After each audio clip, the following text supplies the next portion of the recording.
Welcome back, everyone. So, pretty interesting topic, right? So let's go through some of the key details. First of all, we need to clarify the word addictive. In common English, often we use the word addictive to describe things we really like. Like, I'd say, oh, cheese is so addictive. Yeah. I don't mean I have a mental health issue with addiction to cheese or to anything else. What I mean is, I really love eating it and I really want to eat cheese often. So sometimes if you're hearing native speakers use this, or you can use it yourself just to describe something that is not a mental health issue. However, in this particular case, we are discussing the mental health version of addiction or addictive. So I thought that was worth clarifying.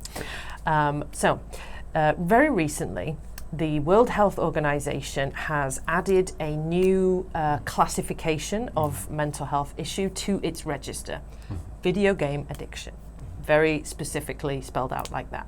And so then when the WHO updates its list, usually the states around different countries and nations around the world tend to just update their own list of specific illnesses, diseases, conditions, and so on in alignment with that. But for the first time ever, the Korean medical board, I guess, or their book that lists all of the specific medical conditions, has not adopted the WHO's update. And so that sparked, obviously, some controversy.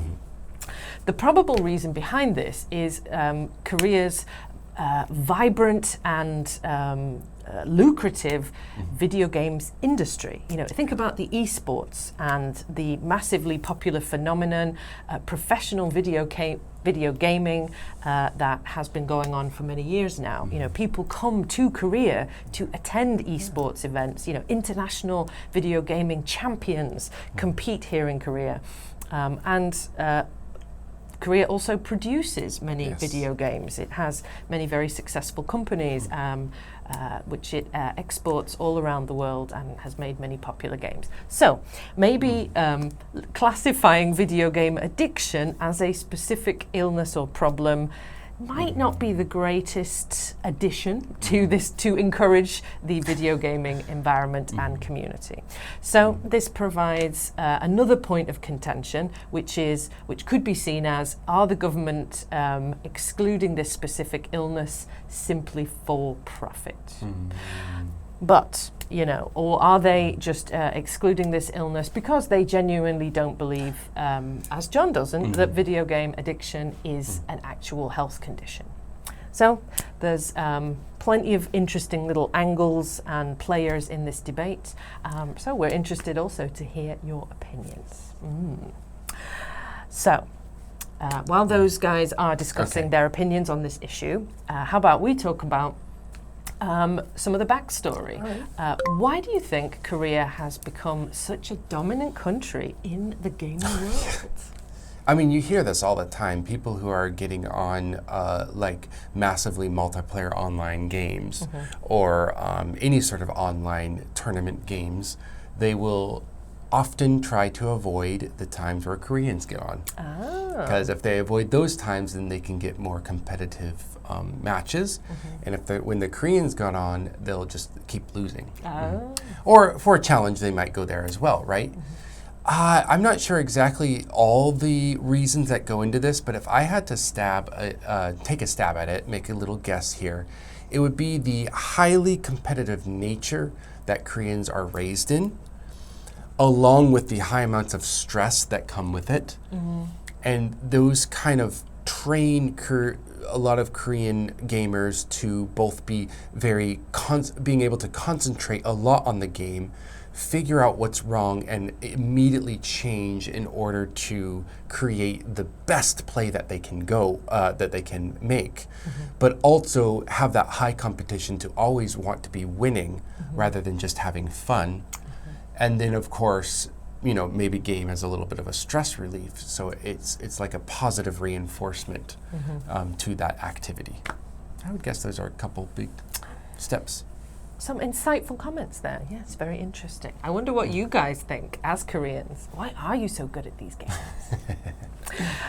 So another point to discuss might be, do you think these high-level gamers, the ones that compete, in these big esports championships, do they deserve the same level of respect as international athletes? The physical sports competitors. Is it the same? Well, it's definitely not the same, obviously. People don't feel like it is the same right now. Should it, though? They go through very strenuous, training routines, just like other athletes might. They are working out, having diets, hours and hours every day of training, just like other athletes might.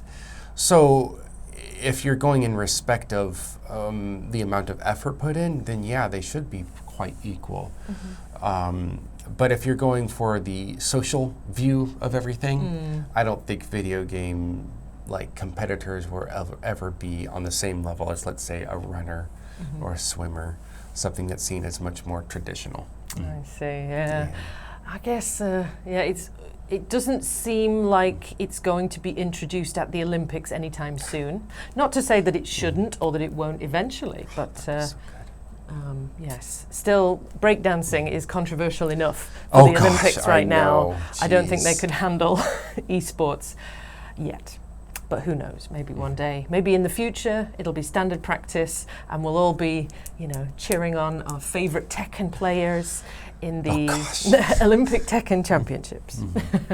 I'm showing my age by referencing Tekken, sorry. Anyway, after that wholesome discussion, no arguing, let's keep it peaceful. Let's go down to the vocabulary section and make our English more sophisticated by including some of these higher level words and come back and use them in another discussion with us in the next video. Bye-bye.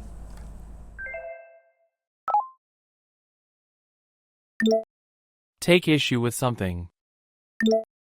Take issue with something. Sophisticated. Sophisticated. Compensate. Compensate. Foster. Foster. Keen. Keen.